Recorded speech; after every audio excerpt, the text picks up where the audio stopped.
Assalamualaikum. Sorry, it was on mute. Okay, thank you for joining us tonight for this event. Apologies for the inconvenience of postponing it to 8:30 p.m. But we are happy today because we have our respected key speaker, Encik Ruzaimi, with us tonight, as well as our head of department, my colleagues, and also my dear students.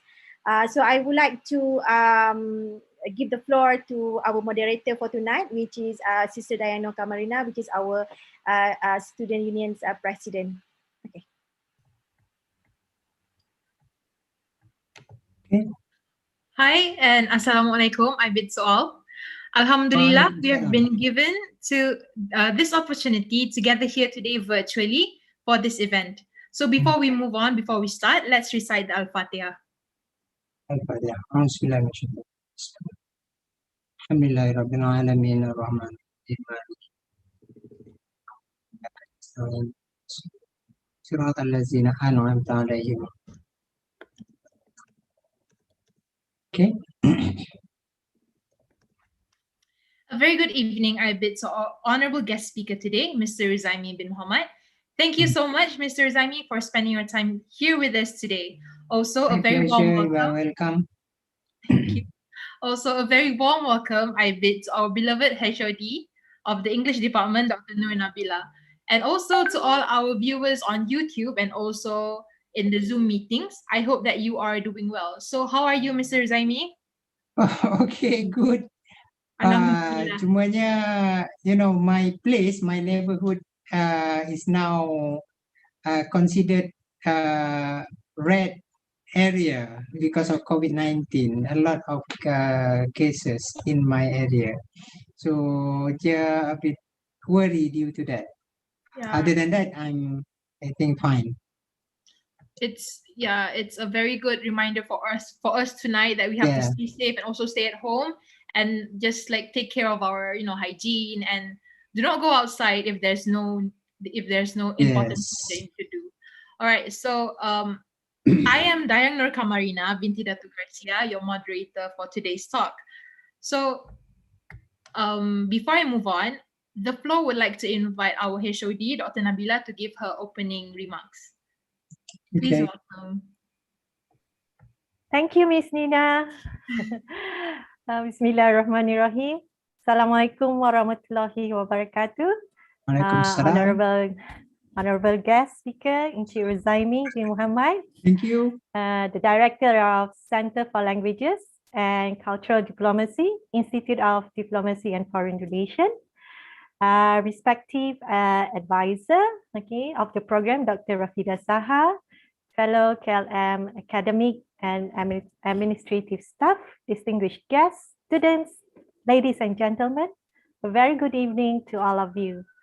Firstly, I would like to extend a special welcome to our guest speaker, Encik Ruzaimi, who will be speaking later tonight.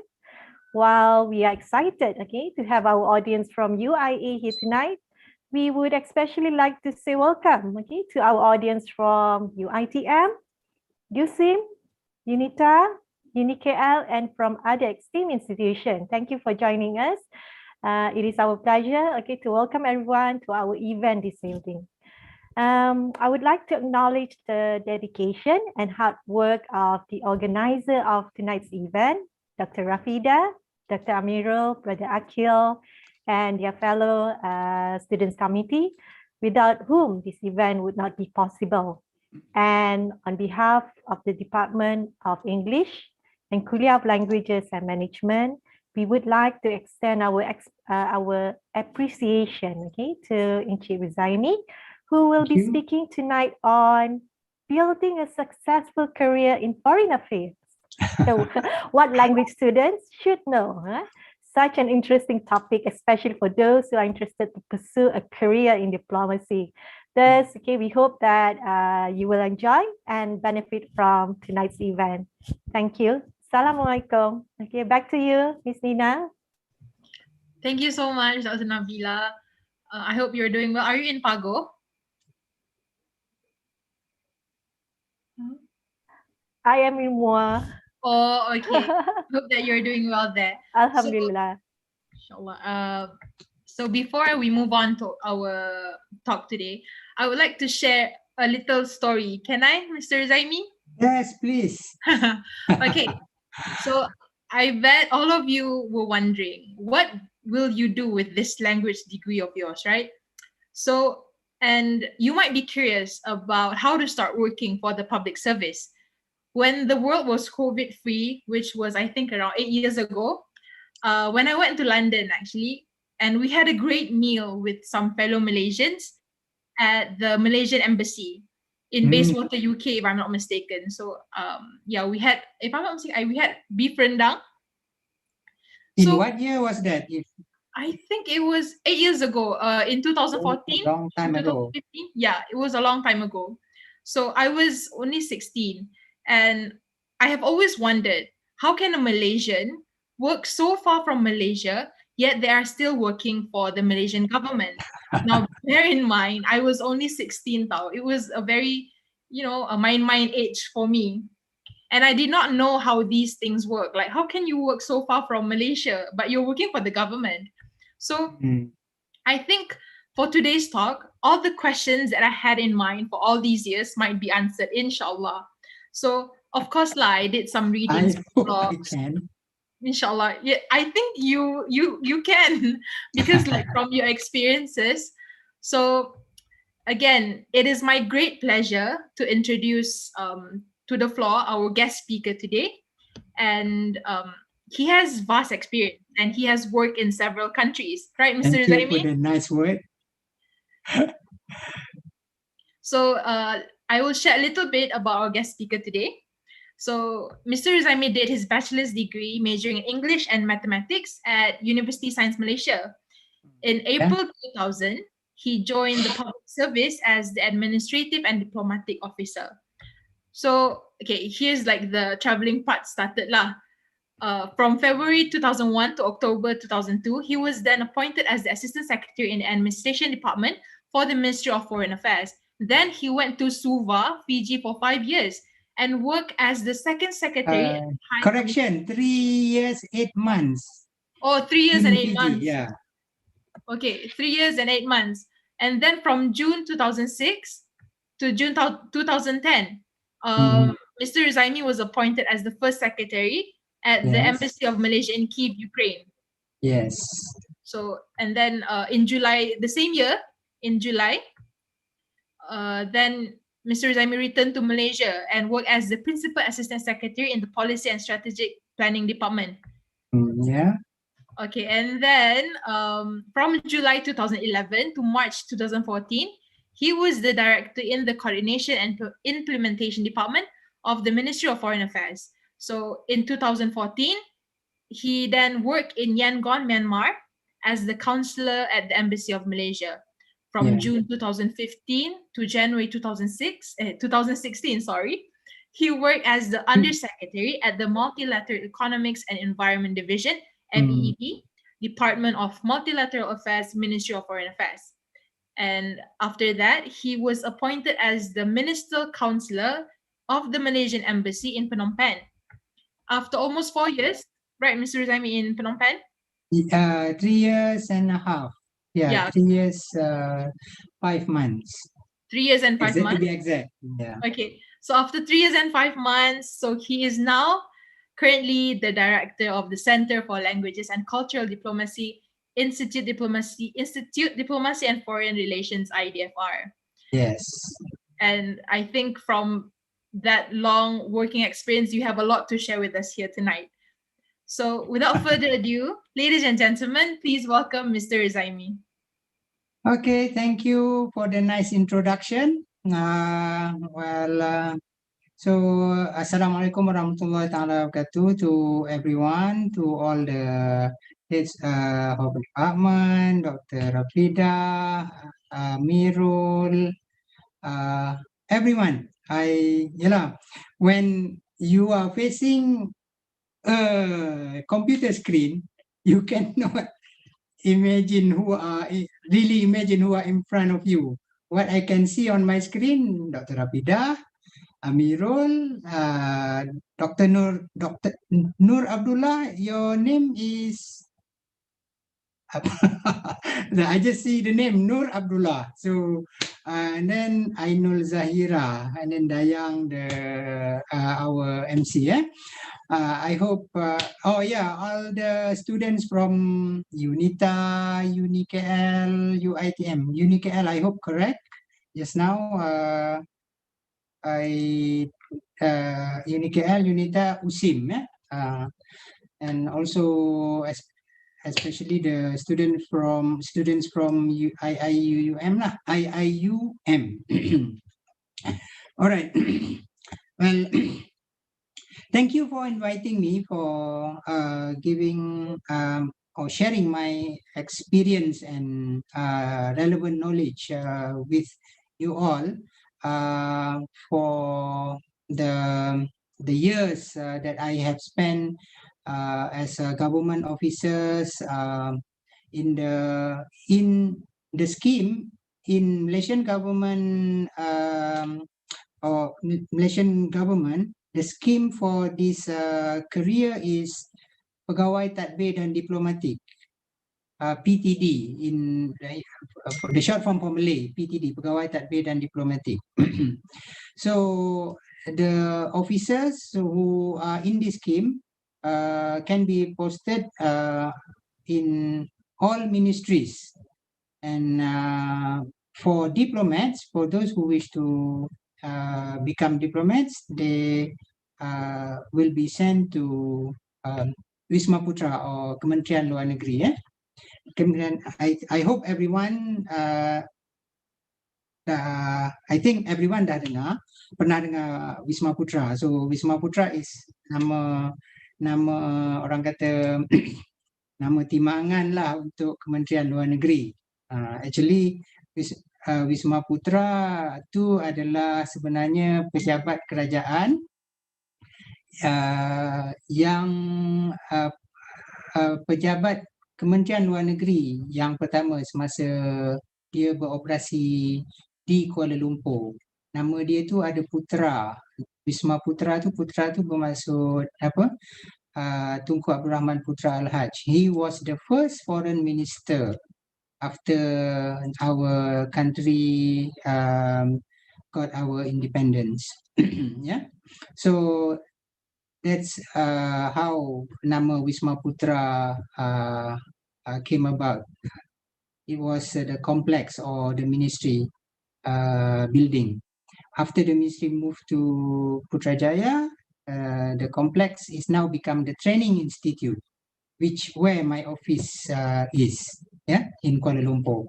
So the HQ, Ministry of Foreign Affairs, is in Putrajaya.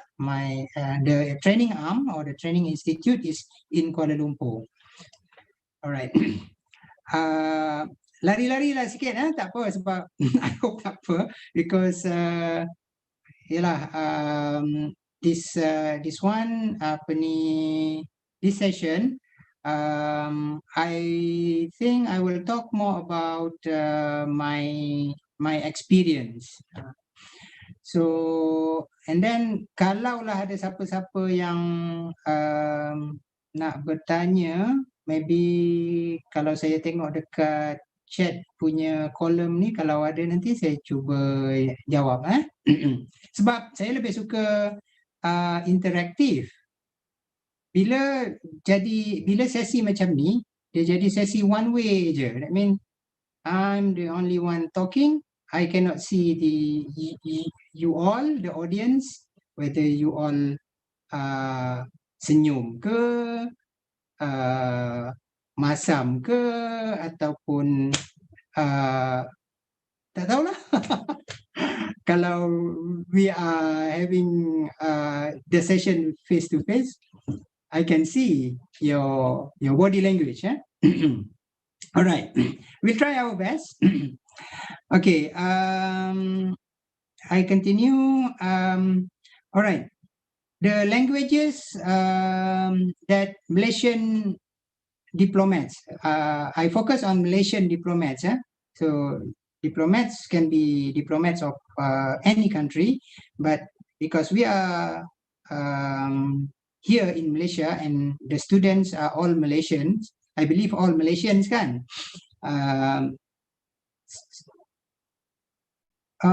Can I just check, ada tak foreign student?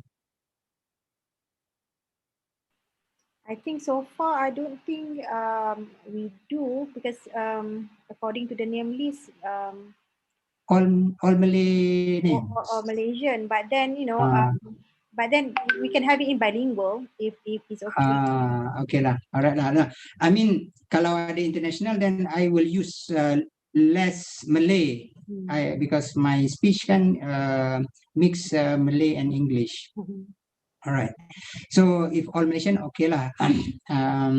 Alright, for Malaysian diplomats, if we talk about the languages that we need to be good at, there are two main languages. Of course, our own language, BM, and then the second one, everyone knows, English. Okay. The third language, if you can, or if you have already mastered, is UN official language, UN United Nations official language. Okay, there are 5 languages that are considered UN official languages: Arabic, French, Mandarin, Russian, Spanish. So 5 other than English, those are 5 United Nations official language. Okay. So for Malaysian diplomats, the language that we use, depends on the tasks and duties that we are assigned to. And also the location or the department or division or the country where we are working in. For example, if someone, a new officer or a junior officer joins the ministry, Wisma Putra, he might be posted or stationed in, for example, bahagian pentadbiran, or bahagian sumber manusia, or bahagian kewangan, or jabatan protokol, bahagian konsuler, bahagian, there are about 27 to 30 division and departments in the ministry. So different division, different departments, or division, department, or units, the use of BM, Bahasa Melayu, and English differ. For example, in bahagian pentadbiran, bahagian sumber manusia, bahagian kewangan, they use BM more because their clients, the departments or ministries they deal with, majority of them are in Malaysia. For example, bahagian pentadbiran, they deal with JKR, they deal with Jabatan Bomba, they deal with Post Malaysia, they deal with banks. Sumber manusia pula, they deal with JPA. Bahagian kewangan pula, they deal with Kementerian Kewangan. So for these divisions, most of their work performed using BM. For divisions like ASEAN, because the officers there deal with many ASEAN people or officers of ASEAN countries. We cannot use BM, definitely. We have to use English. So most of the language that they use in their daily work is English. Okay, begitu juga officers who are working in what we call bilateral department. Bilateral departments is a department that deal with a country. For example,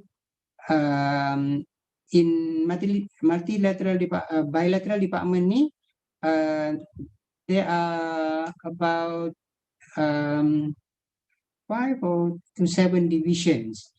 Asia Timur, Asia Tengah dan Asia Selatan,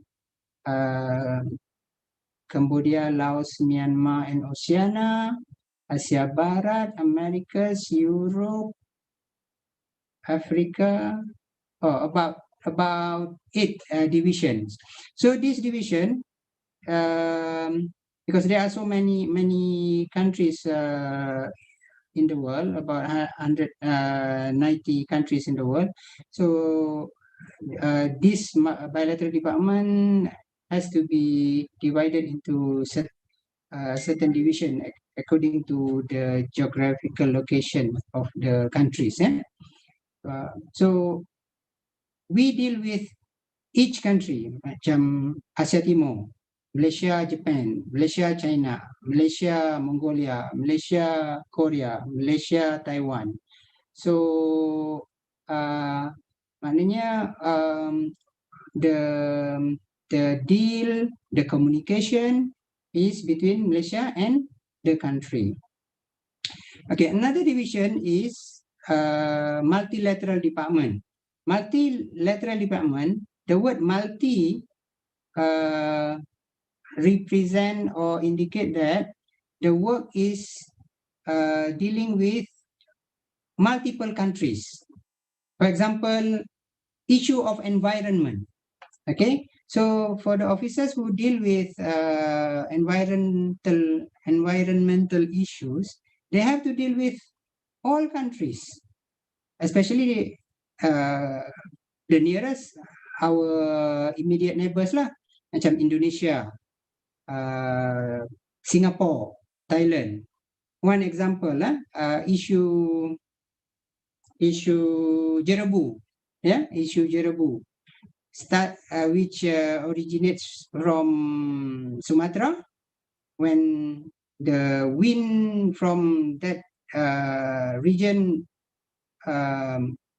push the smoke to our side, Singapore kena, Thailand kena, Malaysia kena, Brunei pun kena if the smoke is from Kalimantan. So the issue involve multi countries, not just one single country. So this kind of thing, we call the work is multilateral. So there is a special department called multilateral department. So officers in this multilateral department, like the officers in ASEAN department, actually the exact name for ASEAN department is not ASEAN department, ASEAN Malaysia National Secretariat. Because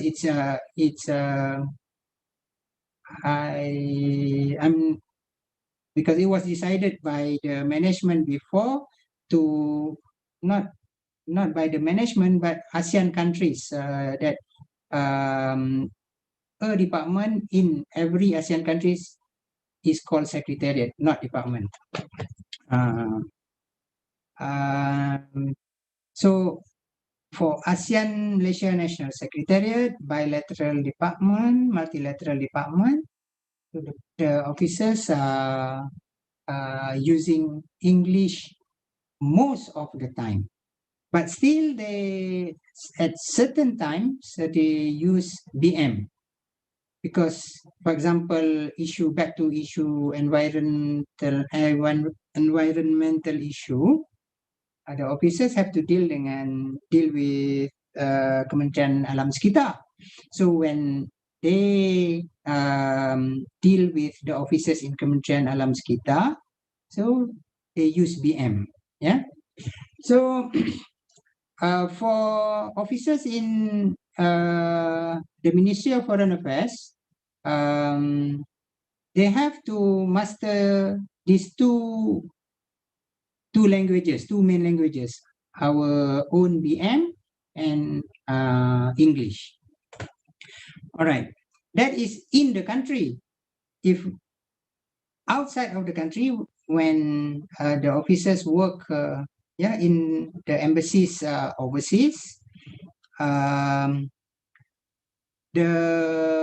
of course, most of the countries use English, and diplomatic language is English lah. But a number of countries, English is not widely spoken. For example, in Russian-speaking countries,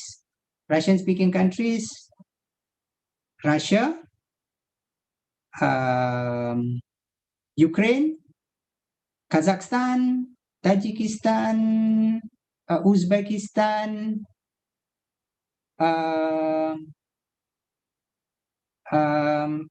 Belarus, all the countries under dulu in the Soviet Union punya group, yeah. Countries. Another example is countries in the Latin America. Latin America, they use mostly Spanish. So English is not widely spoken. So it will be difficult for our officers who are posted to those countries if they could not talk the language where the local people or local officers in the government department there speak, like in Argentina, for example, or Chile, or Peru, or Brazil, they speak Portuguese. Bolivia, Venezuela, Cuba. So the officers, our officers in our embassy, Malaysian embassy in those countries, they have to communicate with the local government officers in those countries in Spanish lah. If in Russian-speaking countries pula, they have to talk in Russia. When I was in Ukraine, so yeah, I struggle to communicate well with the officers, government officers there, Ukraine government officers, because many of them could not speak English well, and I could not speak Russia or Ukrainian. Ukrainian, they have their own language, but because they were before under Soviet Union, so they can speak Russian. Like us, we were once under British colony, kan? We were colonized by the British. After independence, English, we can say, widely spoken in our country. Arabic countries, for example, Middle East countries. Yeah, we have many embassies there in Saudi Arabia, in Kuwait, in Jordan, in Egypt, in Algiers, in Libya, in Morocco. So most of those countries, English is not widely spoken, so it's difficult for us, the officers, to communicate well there. Communicating well with the officers in local countries is very important, because like you and me, say if I cannot talk fluently or smoothly like this, so after some time you pun rasa bosan, kan? Nak buat joke tak boleh. So it is very important if we can speak the language where the local people use. Okay, talking about my experience, I was first posted to Fiji Island. Fiji Island is unique. Unique in the sense that there it has its own language, Fijian. Yeah. Tapi macam kita, it was colonized by the British. So English is widely spoken. I would say English is more widely spoken there in Fiji than in Malaysia. If when I was there, when I went to even remote villages, the villagers still can speak English because over there the school use English. Fiji has not very big population, tak sampai, not even 1 million, about 800,000 people. Yeah, so it was not economic for them to use their own language as the language for education in school, because if they use Fijian, they have to print textbook in Fijian. So it will be very costly. Textbook, exam question, all the instruction, they have to make it in Fijian, if they make Fijian as their official language. But here in Malaysia, we have big population, so it is okay. That means if we spend many millions on printing books or printing documents, it is orang kata still worth it or berbaloi compared to a small population like Fiji. So when I was posted in Fiji, communication is no problem. I would say no problem. It is very nice, and Fijian pun is very friendly people. If I'm not sure whether many of you have heard, they are among the among the friendliest people, bolehlah cakap. But I was told ada juga lagi negara-negara like Ghana. They are Ghana and people in Caribbean island, if I'm not mistaken. They are also known as friendly people. Yeah, when I was there, then I understand the meaning of friendly. You know, when we walk on the street, even if we bump into someone who they do not know, they will greet.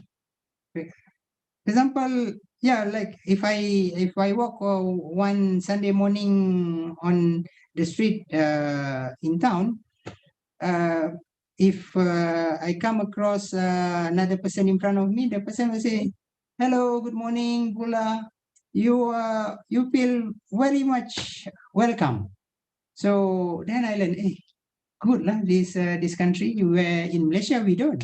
In Malaysia, if we don't know the person, we simply just macam buat tak nampak, or paling-paling pun smile je lah kot.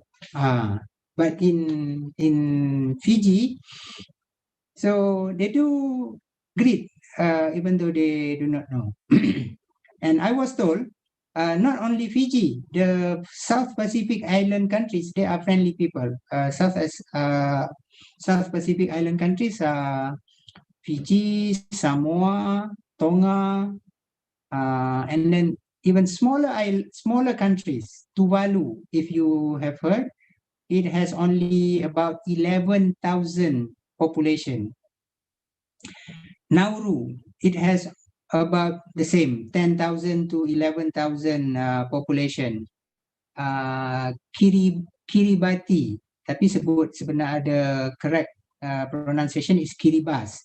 The spelling is Kiribati, the name of the country, tapi the correct pronunciation is Kiribati. So these island countries, they are known to be friendly people. All right. So talking about the language just now, yeah, in Fiji, English is where, in fact, we can improve. For example, if I had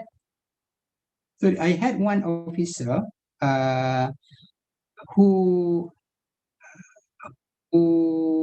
whose English was not very good. When he first came to Fiji, he was so worried about his English. But after a few years, he spent about 4 to 5 years there. Yeah. After a few years, his English was, I would say, good or very good, because he practiced there. The good thing about Fiji is our officers, Malaysian officers, when they went there to work, they do not feel very worry about their broken English, because the people they talk to is not Mak Saleh. They are Fijian. If you have seen Fijian they look like a Negro, tapi dia punya kulit cerah sikit daripada Negro, dan rambut dia kerinting, tapi dia punya kerinting tu tak kerinting seperti orang Negro. So Fijians are in between dia punya look lah, dia punya features antara orang Negro dengan orang macam kita, the Malay. In fact, some Fijians look like Malay. Yeah. So when I was there, some people thought that I also was a Fijian. All right. So that is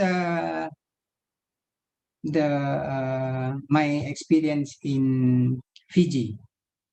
Then after 3 years and 8 months in Fiji, I was posted to Ukraine. Ukraine is the opposite of Fiji in terms of friendliness. Dah lah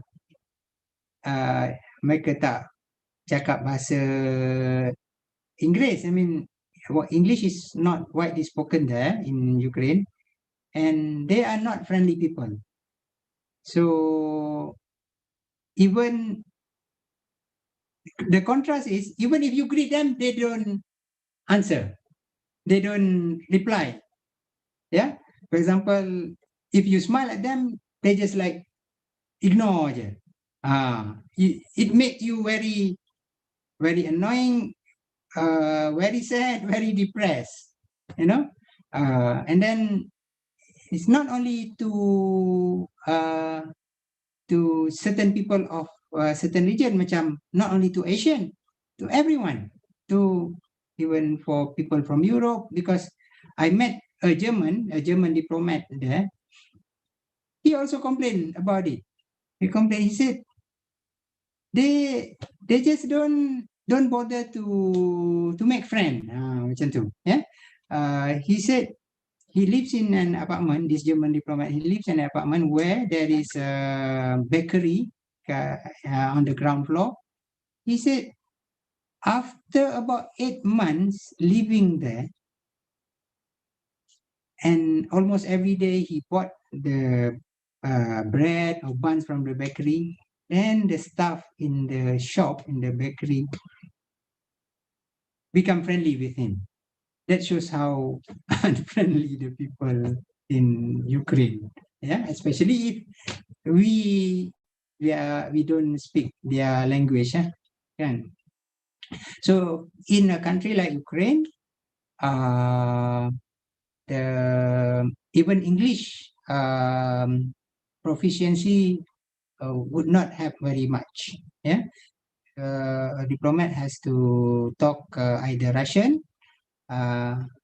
During that time, what I mean is during my time there, Russian was widely spoken. Now Russia and Ukraine, they are at war. Yeah, they are at war. If you remember, our Malaysia Airline aircraft was shot by, we suspect the Russian military. So now when they are at war, I believe most Ukrainians would not want to use Russian language. They would use their own language. For example, if I give you example, if we are at war with British, maybe we will hate English, their language. So we will use BM more. So that is the situation in Ukraine. So in Ukraine, the diplomats, not only Malaysian diplomats, diplomats of all the countries who work there, have to be good in Russian.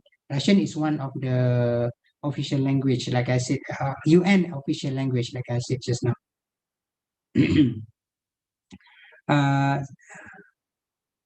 Sekejap, there is a message coming in.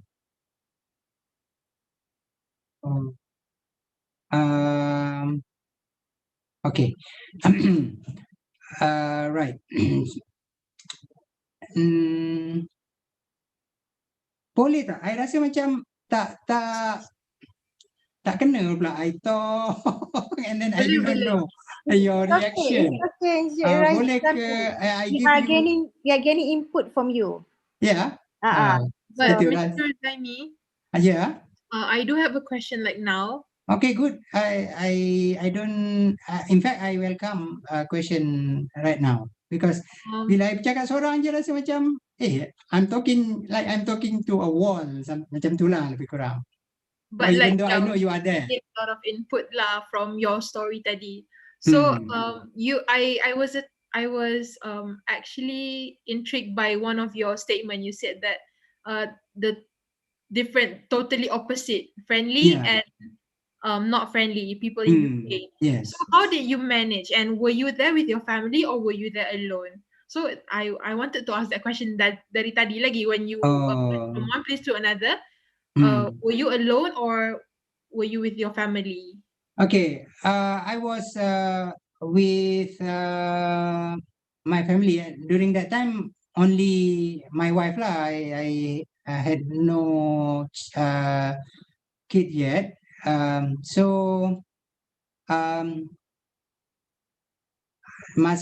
Dia tak ada lah masalah sangat ko kalau bujang maybe lain cerita lah kan. But then back to your question, how do you manage? We make friends with mostly the English speaking people lah, mostly other diplomats diplomats of other countries like Indonesia. Over there in Ukraine, there are Indonesian embassy, which the officers that we always communicated with, officers of diplomats of other countries like US, UK, Australia, Finland, yang I still remember whom I made a good friend with them. Yeah. So, tapi itulah sayangnya, we diplomats, when we are posted to a country, for example, when I was posted to Ukraine, I was supposed to make good friends with the Ukrainians. Tapi the problem is the language. Yeah, the language and their own attitude lah, trait, their own trait. Okay, please welcome question daripada Amirul. Okay, Assalamualaikum Encik Rozani. Thank you so much for sharing your experience. You know, that brings me to another question that saya nak tanya lah. So when you travel and as diplomat, sometimes kita tak tahu kita kena post kat mana kan. So sometimes macam tadi kata kita post kat negara yang is non-English speaking country. So macam tadi you kata you ada juga you encounter dengan orang yang tak cakap in English. So what would be the strategy for us to build the relationship dengan orang yang tak cakap bahasa Inggeris sangat ni? As diplomats. Ya, memang susah. In fact, in Ukraine, we have to use translator. So whenever we communicate, if I talk about my own experience, if I need to be close to any officers, Ukrainian officers there, then I have to communicate using translator. In our embassy there, in countries like Ukraine or countries where English is not widely spoken, the embassy will employ translator. Yeah. So we rely very much on translator, which is not as effective as we ourselves deal directly with the officers there. So that's how we manage the use of translator, because there is no other way. During that time, there was no WhatsApp yet, so that makes communication not as good or efficient as now. That like now we have WhatsApp, right? So WhatsApp, if we send message, even the line or the sentences tak perlu lengkap pun, they still can understand. When before we have WhatsApp, we have to write email. When you write email, the sentences have to be complete or grammatically correct. So tapi dia punya closeness, efficiency itu taklah seperti if we can communicate via WhatsApp. Yeah, we don't seem like friendly macam tu. Sekejap, I have a message daripada my boss. Okay, this is before I reply the message from my boss, my ketua pengarah IDFR. So this is one features of diplomats now. So even not only diplomats lah, government officers juga, or everyone maybe, everyone I think. Because of this WhatsApp, we work almost 24 hours, kecuali bila kita tidur. Okay, give me some time, 1 minute. I just want to reply a message from my boss.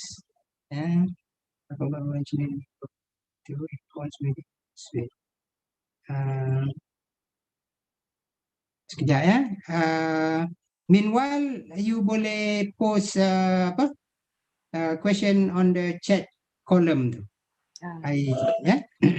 So, dear students, while waiting, I can see a few questions already being posted. So, this is your chance to actually ask question to our, to our guest speaker, because he has vast experience. And most of our students here are language major, meaning that they are either English, Arabic, some are taking second languages as well, right? Foreign language. Some of them are very good in we have Malay students as well, majoring in Malay. We have students who are taking, I think, Mandarin, Japanese. So perhaps you want to ask questions, because I have a few question myself actually. How relevant, is it enough just having English now, or you need to have second or third languages in order for you to become a successful diplomat? And also, is language ability is sufficient, or you need other qualities to become a successful diplomat? So if you have any questions, this is your time. Yeah, this is the moment for you to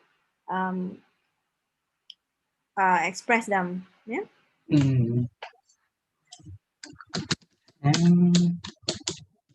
Ya, kalau macam tu.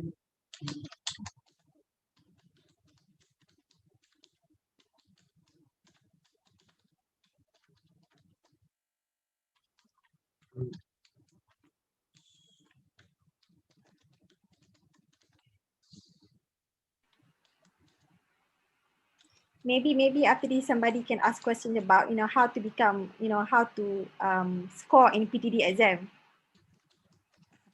Yeah, because I heard that exam is very, very difficult. Like scary stories about the exam. Really? Yeah. I mean, 80,000 people applied, and then not many got through the second phase even. Yes.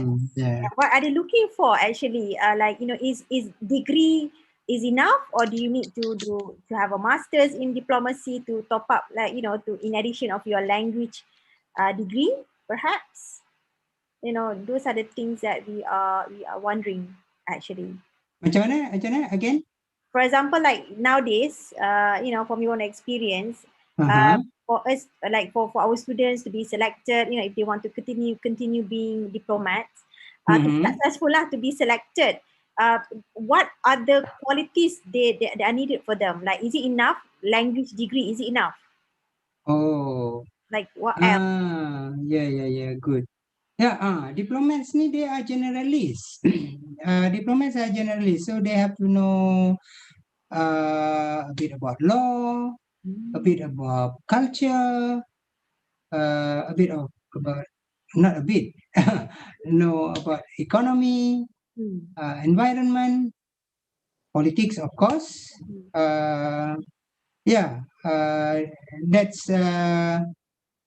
That's what I meant by generalist. Diplomat, it is if someone is a specialist, will be difficult to be diplomats. For example, specialist doctor would not be suitable to work as diplomat. Sebab diplomat ni he has to do various kind of things. You have to be organize things. Organize thing is one of the many tasks that we do. For example, when macam Dayang tadi cakap, at the embassy, the embassy has to organize open house kalau on Hari Raya. When we organize open house event, then we have to think about who to be invited, what menu we need to serve, lepas tu what is the theme, nak pakai baju biru ke, pakai baju kuning ke, all the embassy staff, kan? Nak pakai baju Melayu Johor ke, nak pakai baju Melayu yang biasa ke, nak pakai songkok tinggi ke, and then pengisian program, apa dia, ucapan duta, lepas ucapan duta, apa, lepas tu kena ada karaoke session ke, macam tu. And diplomat has to be able to sing also. So in fact, in IDFR, in the institute, my institute, we have karaoke room. We have karaoke room where the officers learn how to sing during karaoke session. Because karaoke session is considered one of the effective session to break the ice. Break the ice among, for those first time meeting each other. For example, if I organize my own personal open house at my house or my apartment, so there will be diplomats, foreign diplomats, diplomats of other countries yang first time datang rumah kita, yang we are still not friendly yet. So kita buat karaoke session, macam tu. So in fact, most of the I remember before we go to the country, like before I went to Fiji, one of the reminder given to me was bring karaoke. Dulu kan you have to use CD. 2000, the year 2002, belum ada thumb drive, belum ada YouTube. So we have to bring CD lah, karaoke CD. So yang tak biasa dengan karaoke tu kena biasakan. Tapi in the end, after several sessions, you'll get used to it. Even though ada juga orang yang sampai bila-bila pun takkan biasa, takkan boleh lah, ataupun takut untuk menyanyi atau segan nak menyanyi. Tapi ada caranya. That's why we in IDFR have a session lah to make the officers used to it. Tak adalah kaku sangat, tak adalah takut sangat bila nak menyanyi.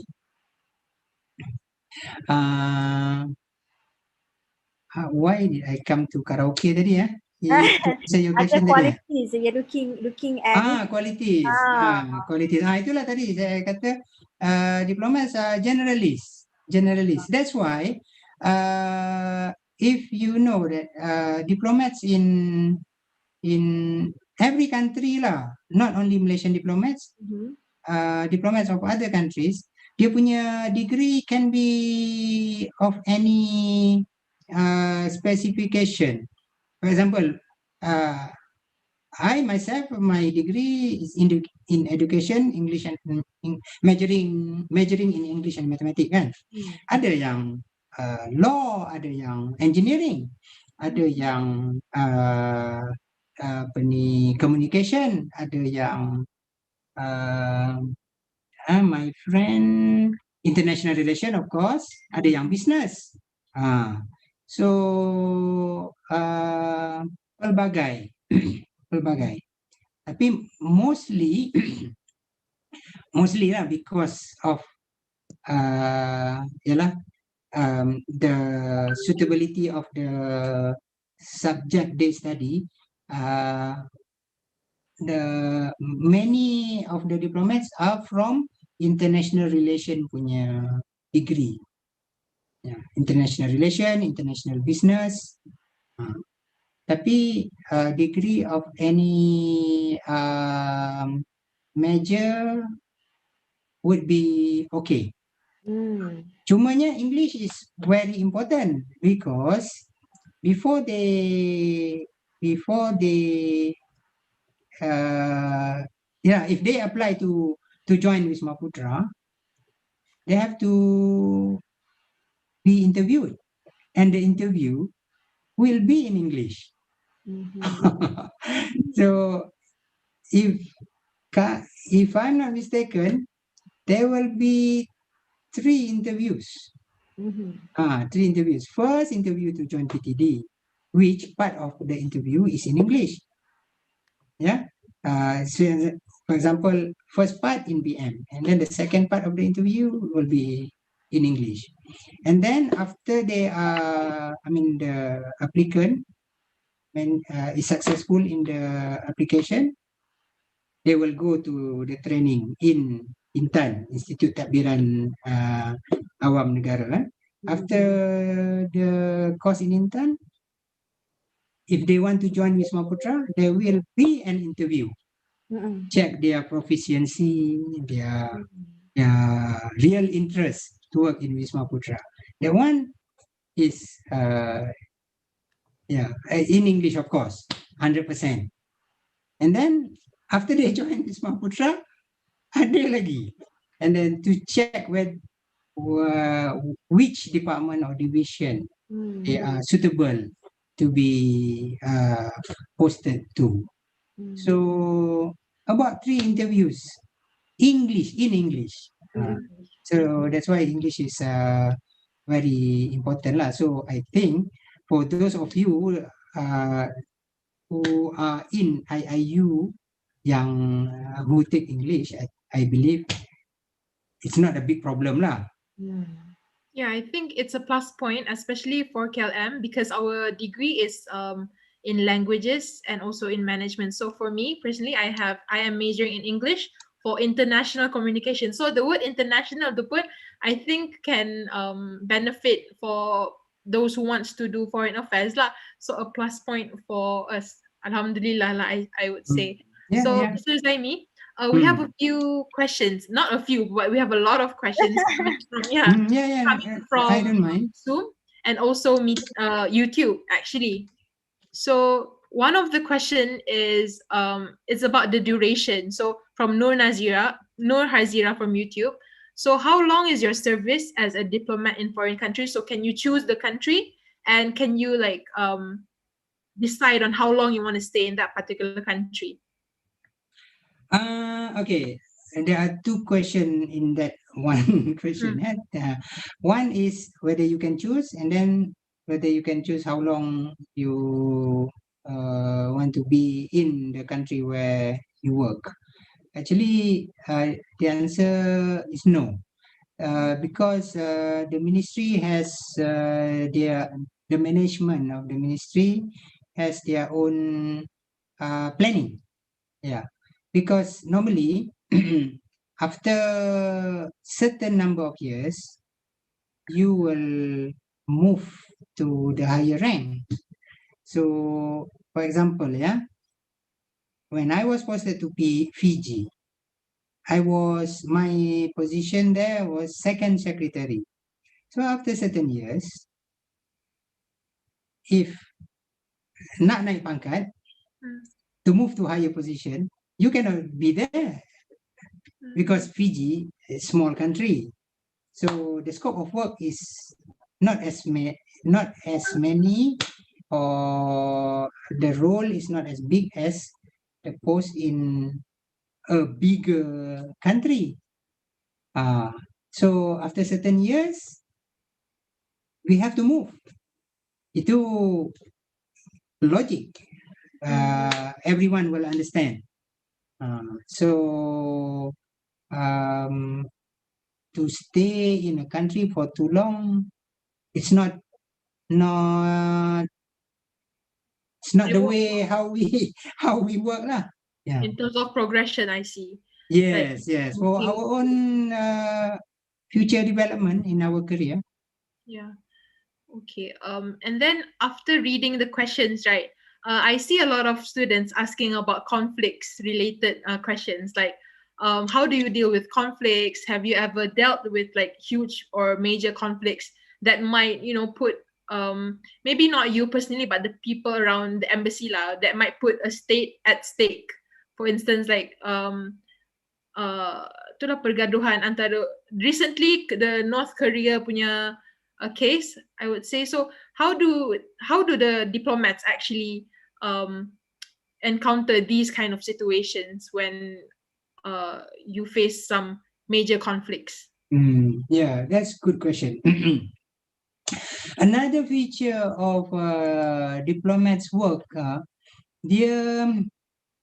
dia tak ada same routine.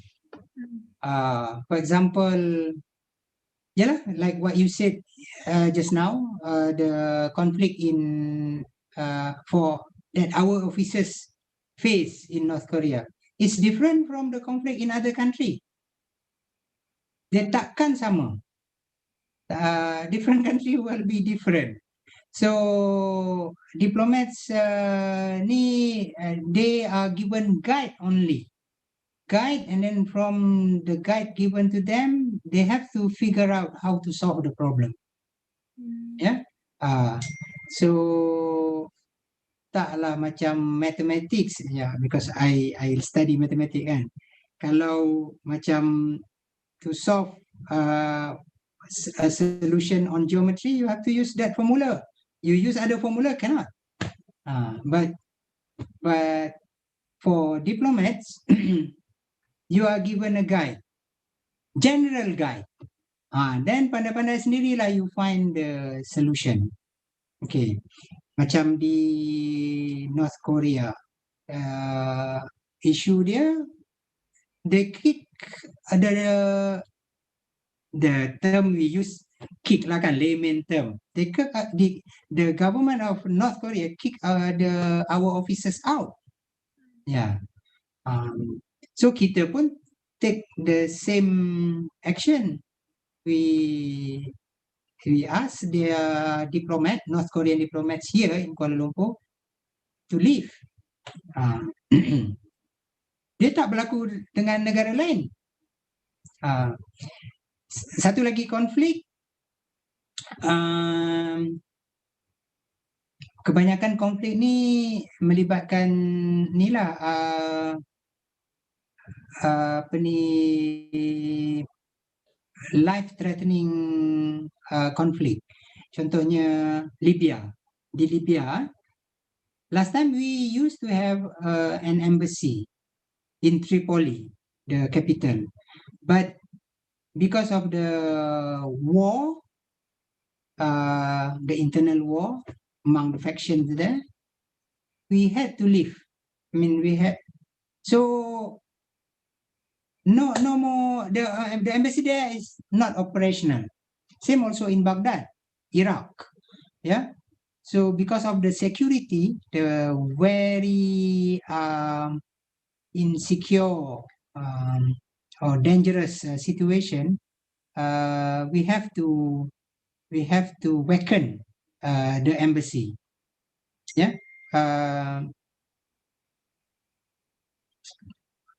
So sorry, I got distracted by the message from my boss. Apa ni? So back to conflict tadi tu. The way we solve it depends on our own judgment. Tapi we are also guided by our senior officers in HQ. Cumanya when we consulted the HQ, our HQ, we also have to suggest the solution. You understand? For example, if we ask HQ, okay, my problem, we tell HQ, Wisma Putra in Putrajaya, okay, I have this problem. For example, the warring faction in Libya is fighting and the embassy is in the middle of the fight. We are very dangerous. So what should we do? So if you just ask that question without giving any option to solve the solution, you will also be fired. I mean, fired in terms of yalah, kena marah lah, kan? Takkan you kat sana, you find a solution and the HQ only give their approval, macam tu. So in the end, the solution should come from the officers themselves. Gitu. Konflik sekejap, banyak ni soalan ni. Okay, teruskan. Banyak, but yeah, I gabung-gabungkan. I try to derive questions from all the students. So kalau nak go through one by one, I think it will take a long time.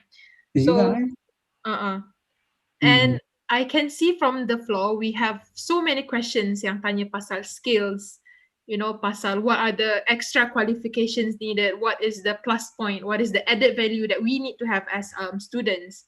But from what macam apa yang Nina dapat is, first you have to be a generalist, And then of course you have to be good in both EQ and also IQ. And apart from that, is there anything else that they need to have? Like for me, I have an additional can you hear me? Ya, macam putus-putus. Suddenly macam putus-putus. Is it You punya okay now? Yeah, it's okay now, Nina. Okay, Sorry. now okay. Sorry for the interruption. Yeah, so besides being a generalist and also excel in both IQ and also EQ, what are the added values or added qualification needed? Like for me, I have one more extra language, which is Mandarin. So would that make Very me good. berbeza dengan other I would say competitors? Sebab macam one more time I terfikir asal nak cakap nak jadi PTD lah, orang akan cakap kau gila ke nak jadi PTD, kau tak susah, like is it that hard? So is that stereotype real? Is that stigma real? Nak kata it depends on the issue of whether hard or not. It depends on especially the interest. If you like it very much, hardship is just a small matter. For example, I always give the example to question like this. Fishing, Fishing, kalau orang yang suka fishing, minat fishing, laut bergelora macam mana pun dia akan pergi. Kan? Tapi kalau orang yang tak minat fishing, saya tak minat fishing. Kalau saya duduk kat bawah pokok yang redup pun tunggu 20 minit, saya dah bosan gila. So itulah tadi. If you like the job very much, how difficult it is, it will not bother you. In fact, maybe you like it more. The more challenging is more fun, maybe for you. So the issue of hardship too depends on the interest of the person. Yeah, of course there are people, sometimes they lose interest. They are. I remember in my batch, okay, when I joined Wisma Putra in 2001, there were 18 of us. Yeah, after we finished our course in Intan, Institute Tadbiran Awam Negara, there was one, our colleague lah, she was the most, the person who wanted to join Wisma Putra. So eager to join Wisma Putra, and when she joined Wisma Putra, she was so happy. Tapi only after 2-3 years, even before sent to be posted, she lost interest and she left Wisma Putra. So there are cases like that, and not only one. I have in my batch. Tak perlu. Sorry, Nama ya? Bunyi siapa tu? I think it's Aini Laila. Lepas tunjuk gambar je, saya tunjuk balik. Sebab apa dia tak jual, dia paling Dari mana tu? Ini dia punya ni apa panggil tu, moderator.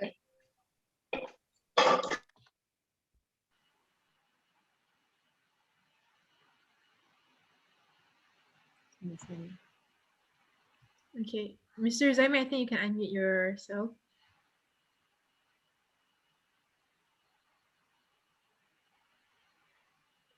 Mr. Zaimi,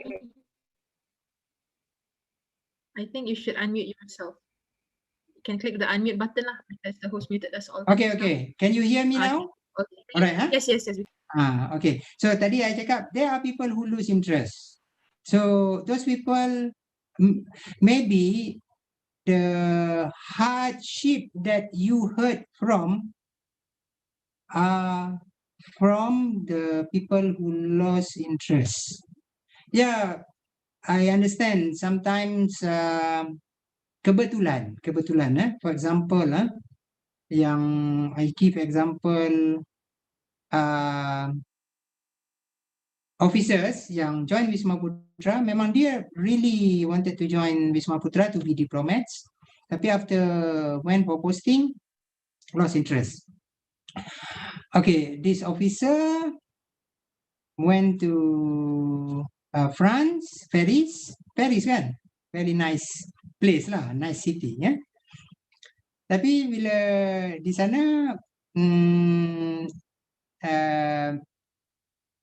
she was single, and then kebetulan bertugas di Paris, jumpa bakal suami, and then kahwin, dan bakal suami pula military. So bila military memang susah untuk dia bergerak lah kan, sebab katalah dia, this lady officer posted to another country, for example Tokyo, Japan. So the husband has to leave his career ataupun ambil cuti. Tapi military memang susah, takkan boleh. So they have to decide. I mean, between the husband and the wife, they have to decide, okay, siapa yang kena sacrifice. So in the end, my friend, my female friend ni lah, decided to sacrifice. She left Wisma Putra and join other ministry lah. Dia bukan left the government sector, tapi left Wisma Putra. Kalau government sector, she doesn't have to work in other countries. I mean, she work in Malaysia. So that kind of example lah. Another example is sometimes kebetulan you work with difficult bosses. You work in difficult country and difficult bosses, and then the officers become too depressed and decided that Wisma Putra or diplomatic career is not for him or her. They change to other job. Kalau tukar ke kementerian lain, okay lagi. I mean, still government sector. Ada yang terus tukar.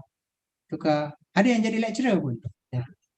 My batch, daripada diplomat, tukar career ke lecturer. Maybe working as a lecturer is more interesting for her. Yeah, so I hope that question of hardship too can answer your inquiry lah tadi.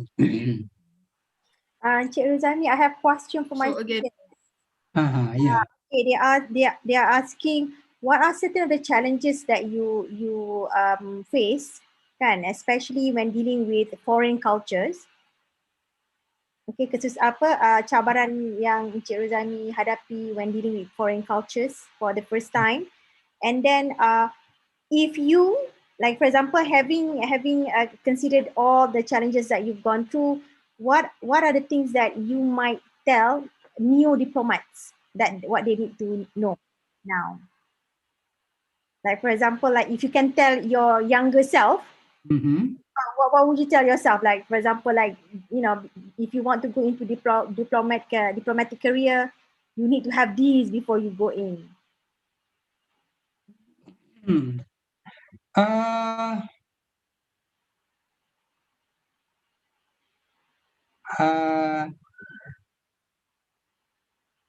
Being talkative, because I think one good feature of a good diplomat is able to talk. Yeah, of course, diplomat, one of the main tasks of diplomat is to get information. If we want to get information from other people, we have to talk to the person. Kalau kita, if we are a quiet person, introvert lah. The worst is introvert lah kan. We have to be extrovert. I think that's the best term to explain lah. Yang that also answer your question tadi. What are other features or criteria that someone has to have if they want to be diplomat kan? You have to be an extrovert, talkative, and kalau boleh lah, sebenarnya saya pun tak pandai buat joke. If you can buat joke, it will be good. But you have to learn lah. Some very good. Satu lagi, sports. Because yeah, like I said just now, you have to find some things that can make your relation with the people that you want to make a relation with. You have to find ways how to make your relation with the person that you want to get information close. Kalau dia jenis sportsman, you have to play the sport that he likes or she likes. Maybe kalau yang suka main bola lah. Dan satu lagi golf lah. Another compulsory training yang mesti ada dalam diplomatic training di IDFR adalah playing golf. Okay, so diplomats are known to be golfers lah, but not all diplomats are golfers. Why golf?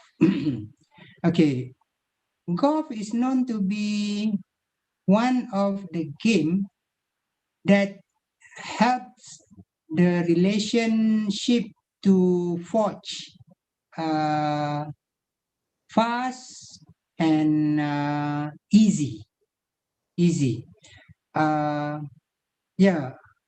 I do not find.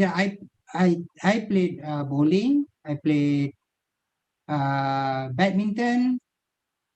Apa lagi adalah yang kalau football tu main sepak-sepak sikit-sikit lah. Tapi golf is a game that helps ping pong. Golf is a game that help the relation among the players to be close easily.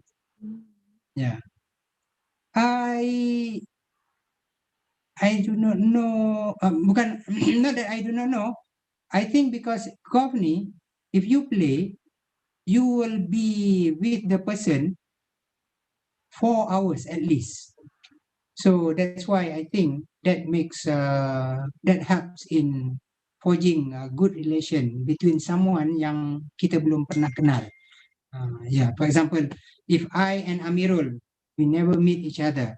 If we play a round of golf just once, we will be together 4 hours on the field, on the course.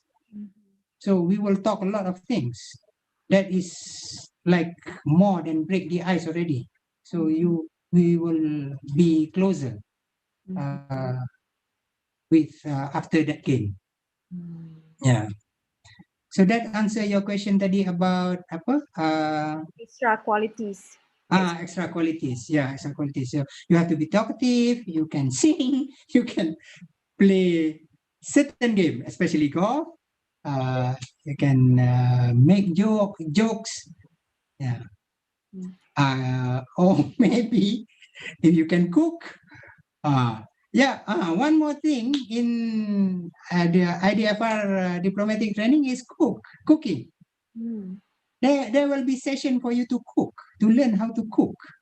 We we pay the famous chef, Chef Ismail, if you pernah dengar kan, Chef Ismail, who owns a restaurant Rebong in Taman Tasik Titi Wangsa, for a special session for the officers to learn. Yalah, some guides, bukanlah banyak, tapi general guides, like I said just now, general guides, macam garam nak bubuh berapa banyak dalam makanan tu, macam kalau masak sate, macam mana nak bagi dia sedap. Also Malaysian dishes. You're talking about Yeah, Malaysian dishes. Yes, Malaysian dishes. Yes. There will be cooking demonstration by the student, by the officers who take that course. They cook satay, they cook kuih tiaw goreng. Yeah. There will be lesson for that. Encik Ruzaimi ada question from a student saying that, is it like, what are the challenges, for example, for female Muslim wearing, female Muslim wearing their tudung and everything, like, do you think what sort of challenges they would face being a diplomat? Is it easier for female to be in this line of work? Now I can see the trend. Now it is widely accepted, almost widely accepted. Maybe maybe 20 years ago, maybe different. But now, because diplomats of other countries also, they are trained. They also undergo training.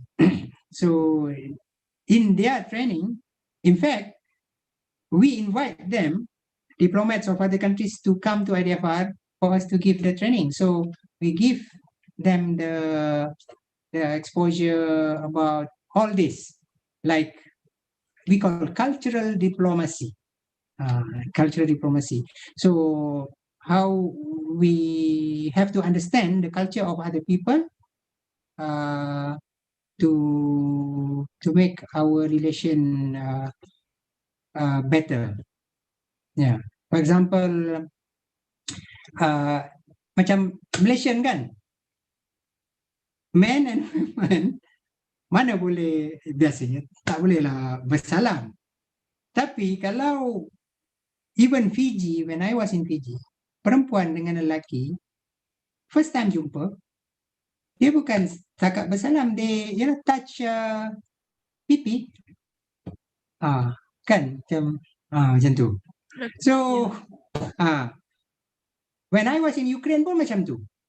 So I myself, when I first time went to Ukraine, you asked study about the culture, different culture, how I encounter in countries where the culture is very different. Macam when I was in Ukraine, that's my own experience. I met officer there, a Ukrainian lady officer. So at the end of our meeting, ini bukanlah official meeting macam meeting di pejabat, macam kita keluar minum, macam tu. So when we departed, I pun departed macam tu lah, okay, see you again. And then agaknya dia ni, that lady, rasa macam terlalu awkward. Why no kiss? Saya pun terkejut. So, tapi yalah, because when I learn about kiss tu, maksudnya bukanlah kiss mouth kiss. Kiss yang macam saya kata tadi, sentuh pipi. Because that is their culture, right? So I had to do that because that is their, not to offend them, because kalau tak buat, we will offend them. Macam juga in New Zealand kan, we have to touch nose. Bila kita berjumpa, we have to touch, our nose have to touch the other person's nose. So if we do not do that, that means we are not friendly person. Macam tu. So that is the difference of culture lah. Let me try to answer sebab answer the question written in the chat column ni. May I know how long we will be in a country before we move to another country by government being moved? Okay, this question normally 3 to 4 years. So like my posting in Fiji, 3 years 8 months, in Ukraine exactly 4 years, in Cambodia 3 years and 5 months. Dia taklah exactly macam 4 years tepat-tepat. So dia in between 3 to 4.5 years. Ada yang sampai 5 tahun pun. Ya. Dia ialah pelbagai faktor lah. Kadang-kadang nak officer tu dia nak habiskan anak dia sekolah. Katakan dia dah kat situ 4 tahun. Tapi anak dia nak habis sekolah tinggal lagi setahun di sekolah di negara tu. Contohnya di Filipina. Anak dia nak habiskan 1 tahun lagi sekolah. So biasanya kementerian or the HQ will let the officer to stay up to 5 or 5 years and a half because to help the child yang nak habiskan dia punya tempoh persekolahan. Okey, ni itu soalan daripada Muhammad Afifullah. Dari Muhammad Irfan, if we are working as a diplomat, will they send us to the countries with the language that we can speak? Yeah, most of the time. Macam siapa Dayang, you know Mandarin kan? So most likely after normally you spend about 2 to 3 years in Wisma Putra, then you will be posted to the first country. My first country was Fiji. So Dayang maybe China or Taiwan, yang Mandarin speaking countries. Okay, soalan dari Syakirin, should there be anyone like to throw any question? Ini dia Syakirin invite question kan. Okay, saya dah jawab soalan Muhammad Irfan. Saya dah jawab soalan Afifullah. Tengku Anissa, currently I'm involved with a partnership program with foreign universities. Are there any tips to build relationship as well as how to avoid taboo topics? I'm involved in a partnership with program with foreign universities to build relationship as well. Taboo topics ni pun depend on the countries. Kalau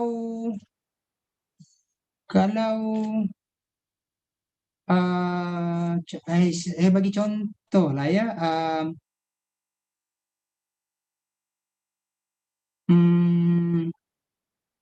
Ialah macam kissing tadi kan.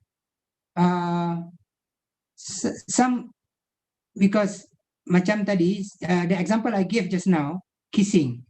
Kalau orang yang really strong ataupun tak they didn't go for diplomatic training, they didn't not exposed to different culture, then maybe in that situation that I gave, maybe I just ignored that lady. I mean, I just left without touching her cheek, macam tu. So that kind of thing. This question juga will be posted to you if you are working in other country. People of that country, macam when I was in Fiji, bila ada Fijian yang nak pergi ke Malaysia for training ataupun untuk belajar, they will when they have an opportunity, they will ask me what kind of thing that I should not do when I'm in Malaysia. Macam tu, ya.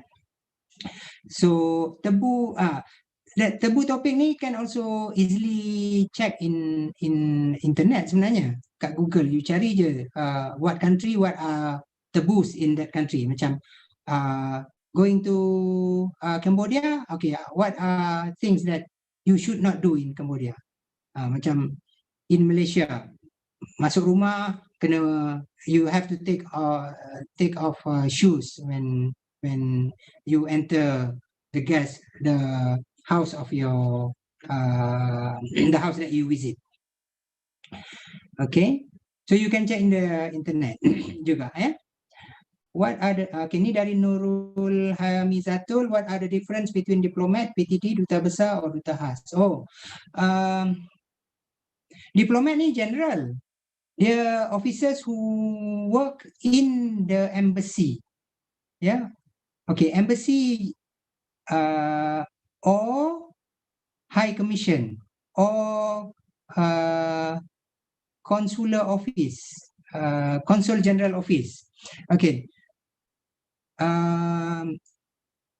Pejabat milik kerajaan Malaysia di luar negara ada tiga peringkat lah, ataupun tiga nama yang berbeza.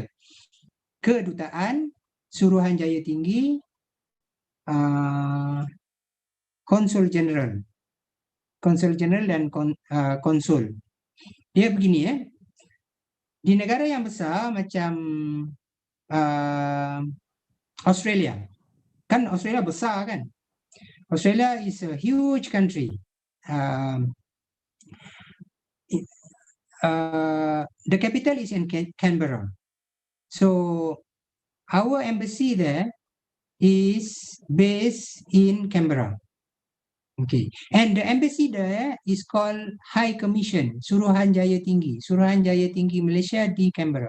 Why it is called High Commission and not called embassy? Because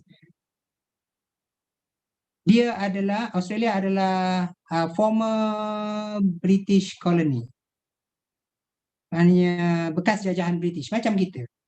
Kedutaan Singapura di Malaysia, di Kuala Lumpur, dia bukan dipanggil Kedutaan Singapura, dia dipanggil Suruhanjaya Tinggi Singapura.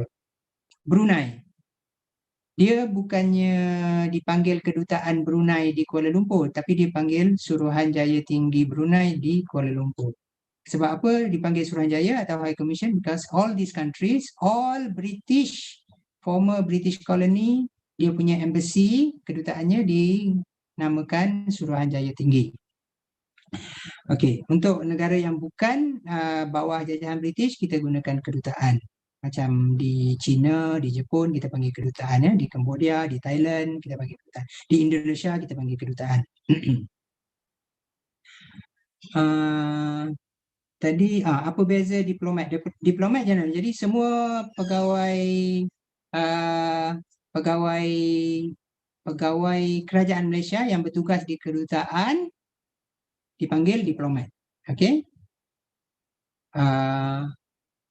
Peringkat pegawai ada juga staff yang bukan pegawai macam PA ataupun personal assistant. Di kedutaan ada juga personal assistant. So mereka bukan diplomat, dia dipanggil staff kedutaan. PTD ni dia lagi general. PTD can be semua pegawai kerajaan bawah skim PTD. Jadi mana PTD ni dia ada di semua kementerian, bukan hanya di Kementerian Luar Negeri. Duta besar dan duta khas. Duta besar adalah sebenarnya duta besar tu duta. Dia kalau nama lengkap tu duta besar lah, macam apa nak bagi contoh susah juga nak bagi contoh. Menteri besar, guru besar. Ya, macam pengetua dengan guru besar. Dia macam tu lah. So sometimes dia call guru besar, sometimes dipanggil pengetua. Cumanya kita jarang panggil duta besar, kita panggil duta aja. Tapi kalau nama lengkap duta besar lah. Duta khas ni itu lantikan kerajaan biasanya. Dia mempunyai tugas-tugas tertentu. Macam duta khas yang dilantik oleh kerajaan untuk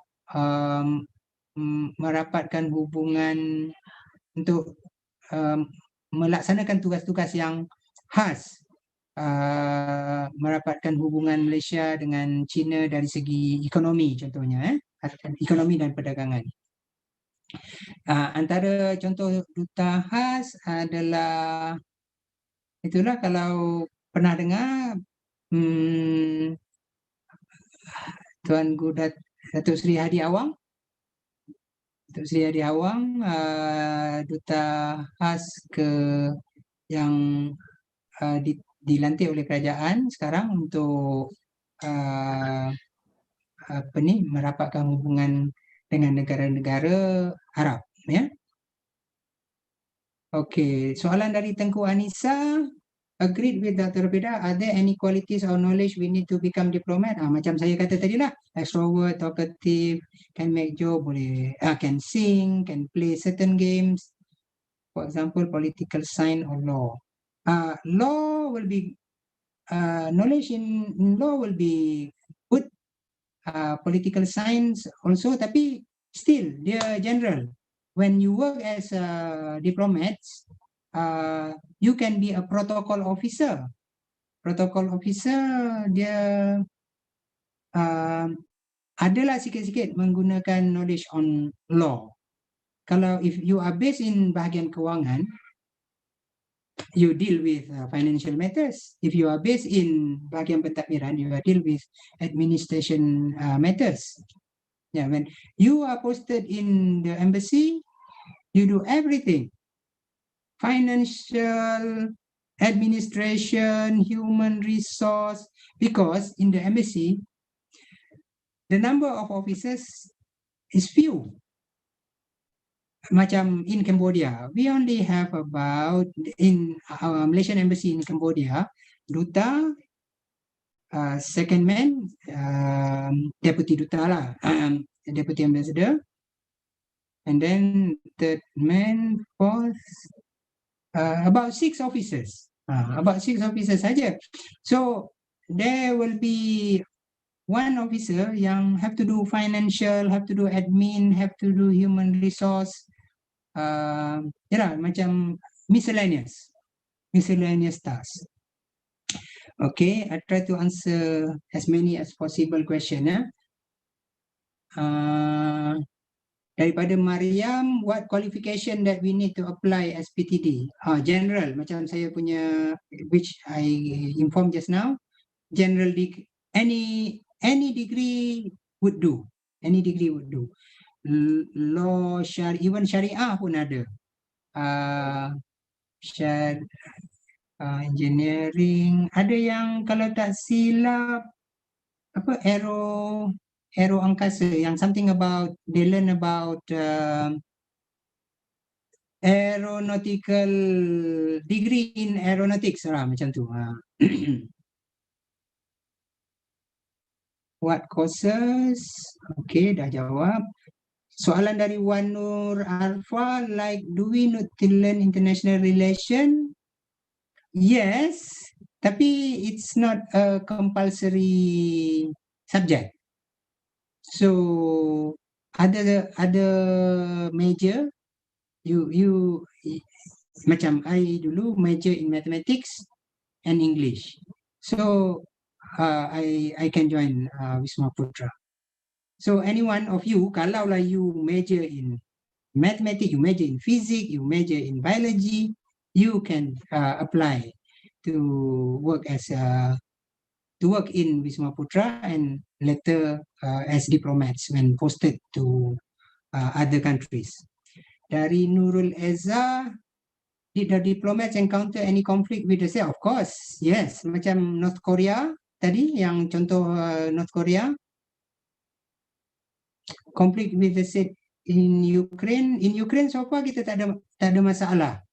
Yang kapal terbang tu jatuh bukannya ditembak oleh orang Ukraine, dia jatuh, kapal terbang Malaysia Airlines yang jatuh tu kena tembak oleh peluru berpandu tu, it fell or crash in Ukraine, in Ukraine, but it was not caused by Ukraine punya missile.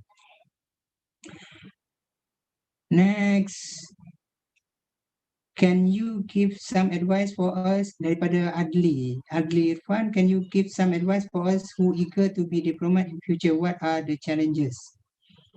Challenges language lah. Macam I kata tadi, language, if you are posted to countries which English is not widely spoken, so you have to learn the local language.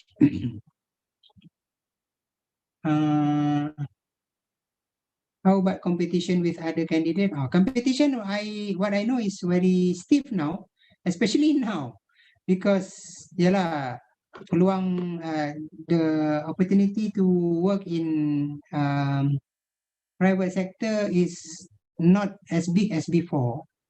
So many graduates apply to work with the government. What are other skills that diplomats must acquire? I think I have answered that question. Dari Nurin Hanisa, Assalamualaikum. Sir, I want to ask you about your experience. Is it really benefit ourselves whenever we got chance to work overseas? Benefit to work overseas, you see things more. Macam kata pepatah, jauh perjalanan, luas pemandangan. So yeah, you will learn a lot more when you are in other macam friendly. Macam saya kata, I didn't understand kalau orang kata orang negara Pasifik, South Pacific, South Pacific ni dia, kenapa dia panggil South Pacific? Dia lautan Pasifik tapi dia sebelah selatan. So kepulauan South Pacific ni macam saya kata tadi, Fiji, Tonga, Samoa, Tuvalu, Nauru. So they are friendly people. You will not understand the meaning of friendly unless you are there and meet the people there. Then you understand, oh macam ni rupanya yang dikatakan friendly people. Dan orang tak friendly tu macam mana? If you go to Ukraine, then you understand. Orang tak friendly tu macam mana orang dia. Yeah. Alright. Mr. Zaimi, sorry to interject, but we are already almost to the end. We have 15 more minutes. So yeah, I think if you can answer one or two more questions. Okay. Terpaksa ikut turutan lah ni. Tadi I jawab Adli Irfan. Nurin Hanisa ada jawab tadi.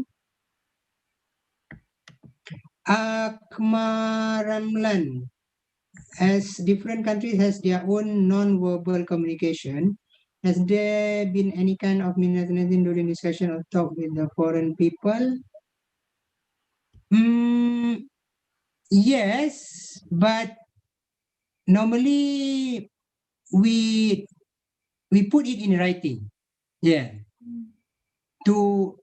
Because we encounter this kind of problem, misunderstanding, we put in writing. So we show the other party what we understand from the conversation that we had. And then they see, and then kalau tak sama, then we correct it. Yeah. That is we call draft. Yeah. We always use draft. Okay. We give our draft to the other party. So when they see the draft and we also see their draft, we correct it so that we make sure that our understanding is similar.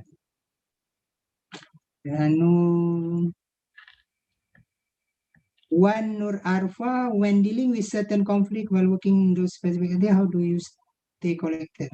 This again, tadi how we stay collected. It depends. Your own interest, your own determination, the guide that you receive from, the support you receive from your senior officers. That's very important. Even the family members punya moral support pun is very important. Okay, dari Nick Alicia, I have a question. When pursuing a career as a diploma, what skill do one need to have in order to recognize more than others? I rasa sama soalan seperti yang tadi. Talkative, extrovert, learn how to make more jokes, yeah. Sing, learn how to sing. Dari Muhammad, okay. Last question lah dari Muhammad. I'm in my final semester and close to graduation. I'm interested in career in foreign affairs. What is the best channel to start a career with MOPA? I tried once emailing Ministry. Oh, not to the ministry actually. Oh yeah, this is a good question daripada Muhammad.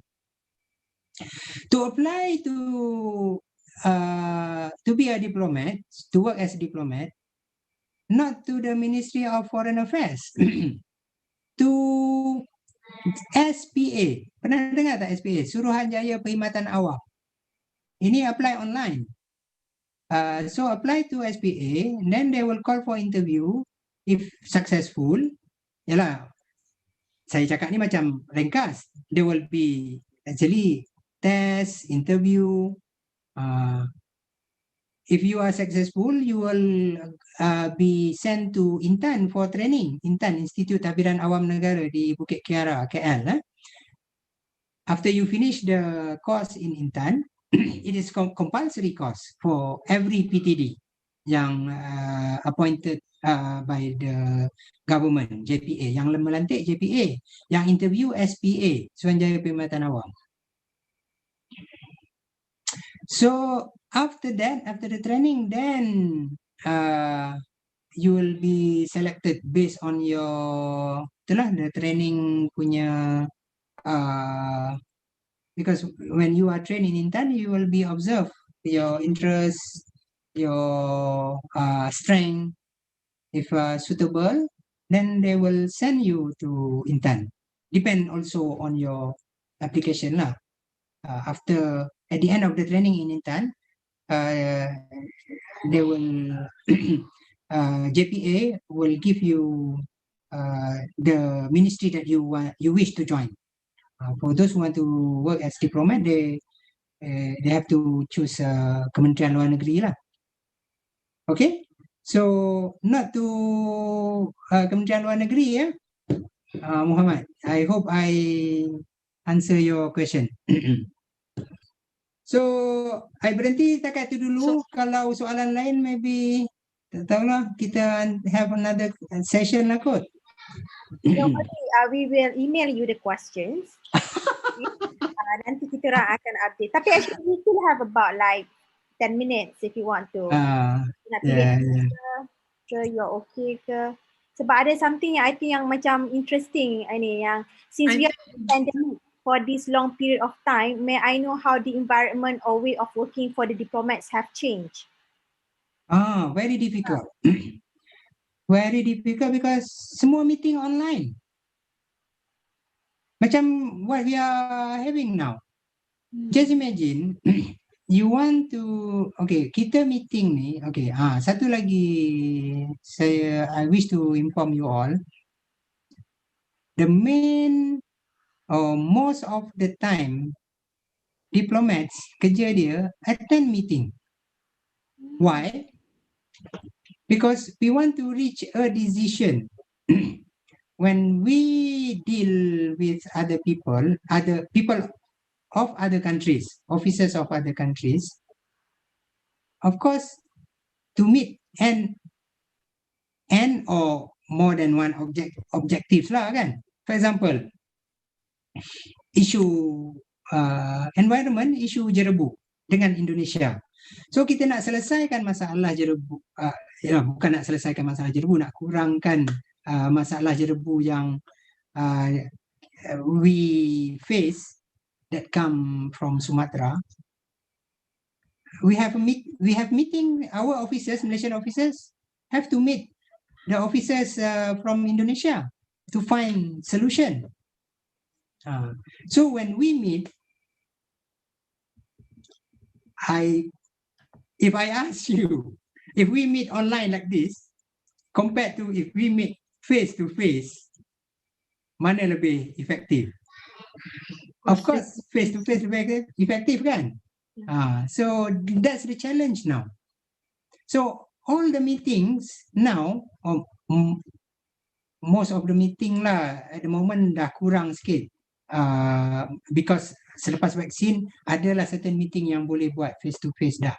Dulu since at the peak of COVID-19, meeting all online, which the effect, the efficiency of the meeting is not as good as face-to-face meeting punya outcome lah. Yeah, that's the challenge. Do you get training for that? Were you given training how to deal? You know? It's on-job training. Yeah, like we are doing this. We learn how to be more effective in forging good relation, even though via online. Yeah. I think there's a very good closing question from Sister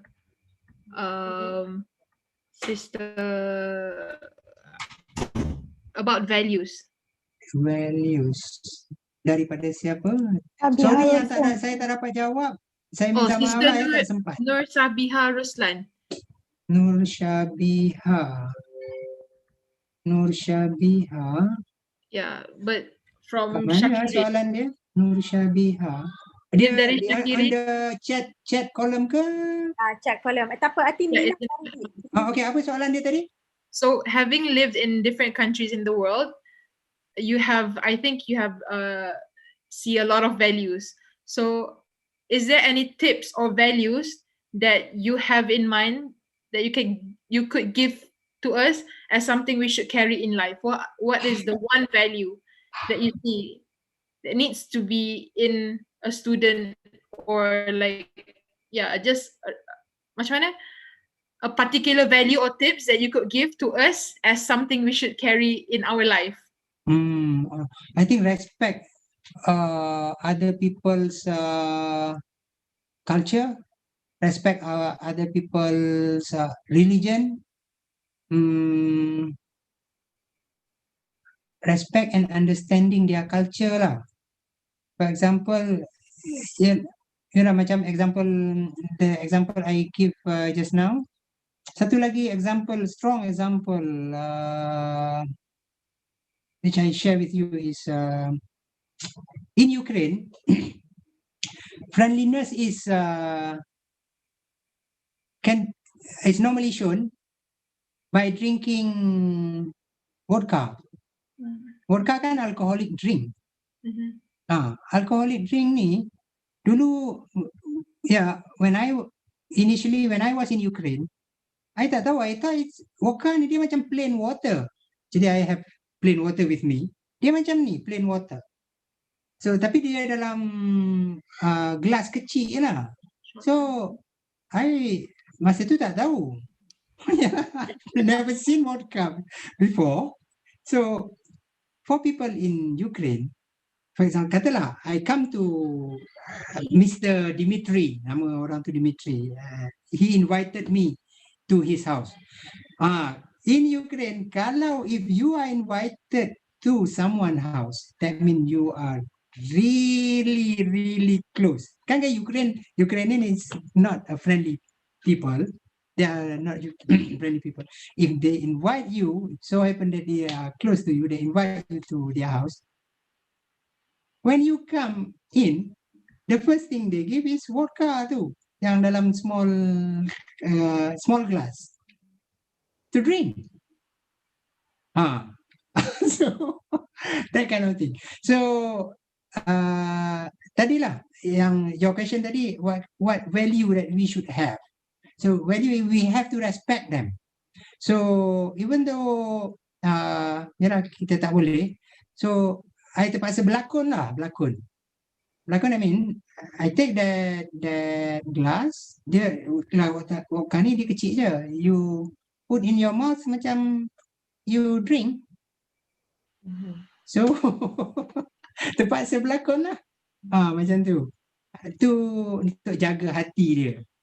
Untuk jaga hati dia. That is, I think, very important. The value that you should have.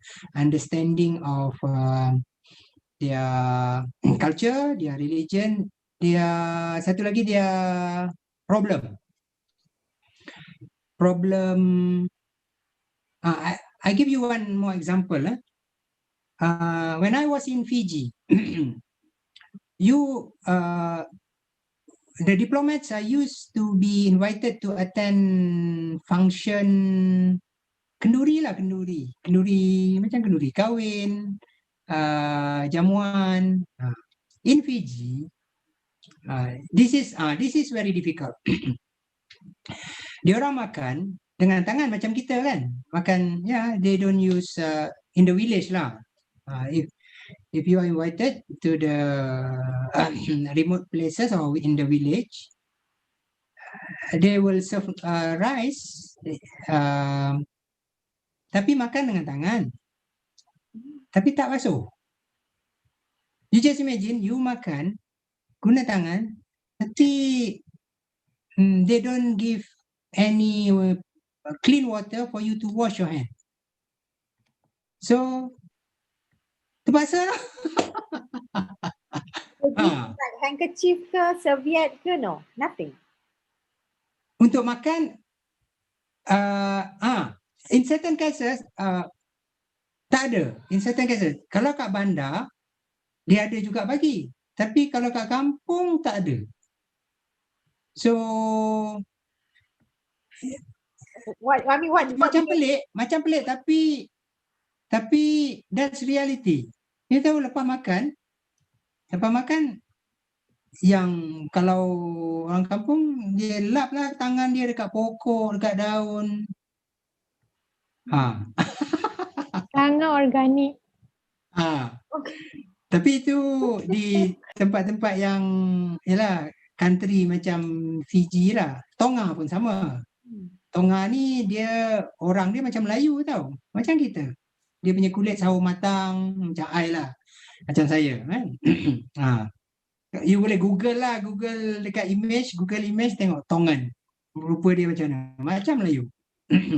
The dishes tu berkuah ke? I'm just trying to imagine. The dishes tu berkuah ke ataupun macam dry? Macam nasi biryani. Ada kari. And then tak basuh tangan, nothing. There's nothing. Tak matilah. I have tried makan tak basuh tangan. Tak mati. So, tapi bila di bandar lain, di bandar okay lah. I mean, capital of Fiji is Suva. Kalau you are invited to function in Suva, adalah tisu.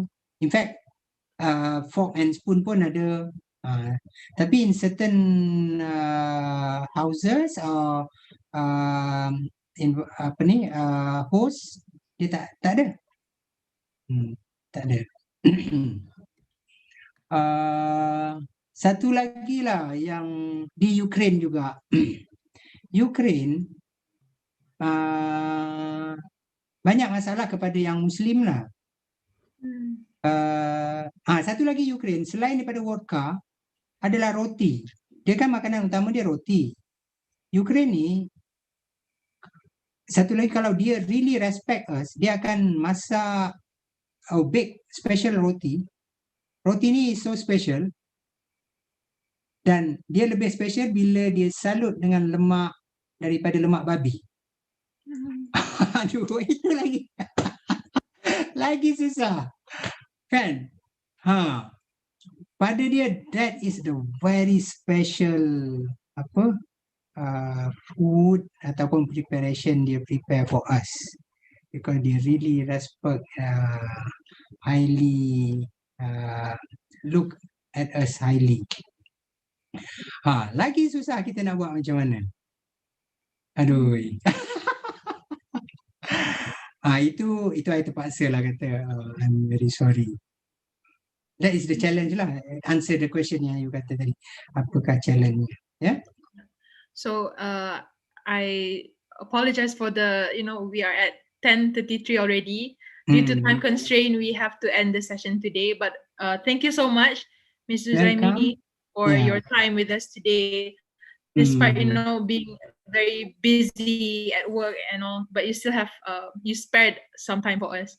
So from My pleasure. From the session, I would say there are two things that we need to remember is for us to be agile and also for us to be flexible. We need to adapt according to situations, and also your degree does not determine on what you will be at the end of the day, because your effort, you need to put extra effort to get what you want. So inshallah, if we have more time in the future, we can invite Mr. Zaimi to share with us more about his experience, because I think 2 hours is too little to share about the amount of experience that he has, like from a different country to a different country. So I really hope every one of us gained something from tonight's session. Thank you so much once again. Also, we have our lecturers, our most welcome, all the students. So once again, please stay safe, everyone. The virus is, I would say, very contagious at this point. Before that, can we have like a screenshot? Normally at the end of the meeting kita ada ambil gambar. Boleh. Yalah. Kalau face to face kita ambil group foto kan. So kalau macam ni online kita ambil screenshot je lah. Yeah, can we ask everyone to switch on your camera so that we can take a picture together, take pictures together. Okay. If semua dah ada, then how do we know that everyone dah ada? Sekejap kita tengok view, kita dekat gallery. Tu dia. Okay, quickly. Ramai ni. Who can switch on their camera? Camera, yay! So this is what we have to deal with nowadays. Adapt online conferences, online events. Okay, saya ambil screenshot daripada saya punya PC ya. Okay, let me check dapat tak? Sekejap. Okay, ni dapat. Kami ramai tengah tunggu kejap. Dia okay, boleh. Dia ni they want to be part. They're taking their telecoms and everything. Baru nak pakai. Yeah. Online classes can relate. So while waiting for our students to to switch on their camera, I would like to introduce our lecturers in the kuliah, Dr. Shahrul Nizam, who joined us.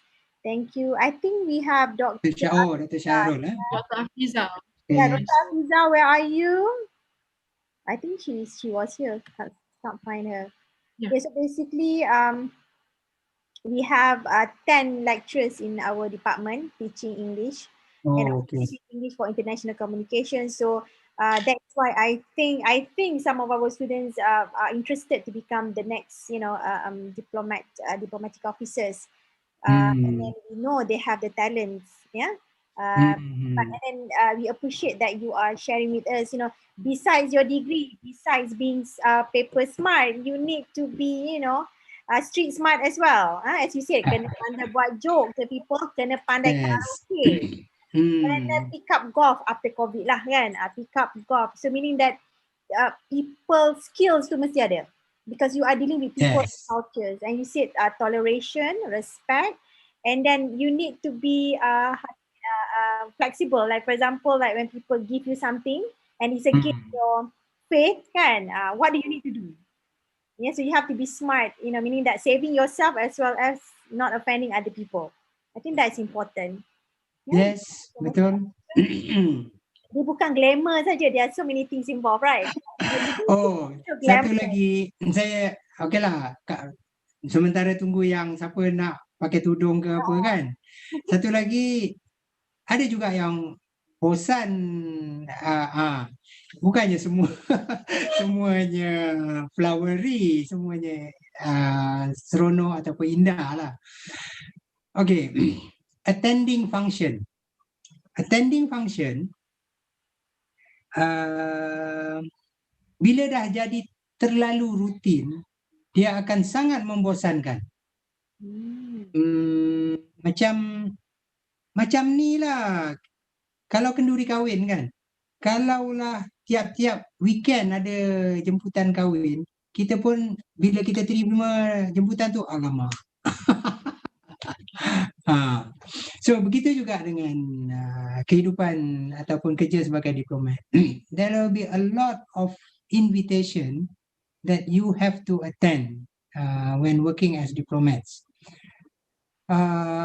Maybe almost every 2 nights ada function. That means you work in the office from 8 until 5 or until 7. And then after that, you have to go out to attend the function. Macam-macam function. Definitely every embassy akan organize hari kebangsaan, sambutan hari kebangsaan mereka. Kita pada 31 Ogos, Indonesia pada 17 Ogos, India Ogos juga. Indonesia yang saya ingat, Indonesia, Singapura, Malaysia, Vietnam, Ogos. Lepas tu, itu baru National Day. Ada lagi invitation yang berbagai-bagai. Invitation by companies. Invitation by other diplomats. So, nampak bila ambil gambar, kita pegang apa? Kalau diplomat lain pegang botol pula. Gelas champagne kan. Kita pegang gelas orange juice ataupun ada juice lah. Dengan all wearing suit, pakaian cantik-cantik. Nampak macam seronok lah tengok dalam gambar. Tapi dalam hati kata, alah, bosannya lah. Because we meet the same person. For example, last night pergi invitation di kedutaan Indonesia, jumpa orang tu. Tonight pergi kat kedutaan Jepun, jumpa orang tu juga. Tomorrow night kat kedutaan Singapura contohnya, orang tu juga. So bosan lah. Itu sebab you as diplomat kena pandailah cari point untuk bercakap. Itu yang saya kata, you have to be talkative, you have to know how to make joke. Carilah point apa benda nak cakap. Daripada you tengok muka orang ni, dia tengok muka you, tak tahu apa benda nak cakap. Kena ada ni lah, general knowledge. General knowledge thing. You have to know how to talk about soccer. You have to know to talk about painting. You have to know about fishing. Walaupun macam I tak suka fishing, sebut je lah kan. Tapi I suka part karaoke. I like the karaoke part. Ini karaoke ni. I dulu memang takut nak karaoke. Memang sangat-sangat takut. Tapi yalah, after training. Okay. Now kalau you kena carilah satu lagu cari makan. Like Kota Bahans, we are famous for the karaoke session. Kan Dr. Noor? We are very famous for the karaoke session. So every party, every gathering, we must have a karaoke session. So boleh lah ni jadi PTD. Yes, betul. Memang perlu. Okay, I think so thank you so much. Okay lah ni. Everyone is ready. Okay. Okay. Biggest smile, everyone. 1, 2, 3. All right. Okay. Lighting sama. Okay. Okay. 1, 2, 3. Okay. Thank you so much. All right. Jumpa lagi insyaAllah. Kalau lepas PKP, kalau PKP is over, Dan ada peluang lagi, maybe we can have a face-to-face session lebih baik lah kan. Yeah, we will definitely want to visit your institute, bring our, Oh yeah. our students, and then we can invite you guys to our our place as well. Elok juga. They'll be, hopefully we can have like future collaborations, how to macam shape our future generation ni yang ramai ni kan. Yeah. After Okay, COVID, okay. Hopefully, if COVID goes away, inshallah, it will take some time. But hopefully with the vaccination program is going on, hopefully inshallah kan. We can open Yes. up. Ada yang dah dapat vaksin dah, among you all? Students, I think students ada a few, no? Ada. Ada. Okay. I belum. I really hope. So, I belum. Okay. Stay safe, everyone.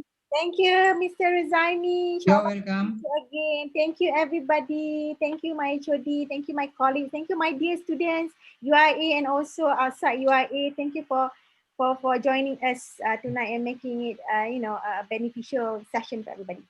Terus yang I tak dapat jawab soalan, minta maaf lah ya. Tak sempat. Apa, kita boleh email dekat you and after that kita akan post it. Okay. Alright. Okay, bye. Salam. Okay, bye. Take care, everybody. Thank you, everyone. Take Good care. night. Assalamualaikum. Waalaikumsalam.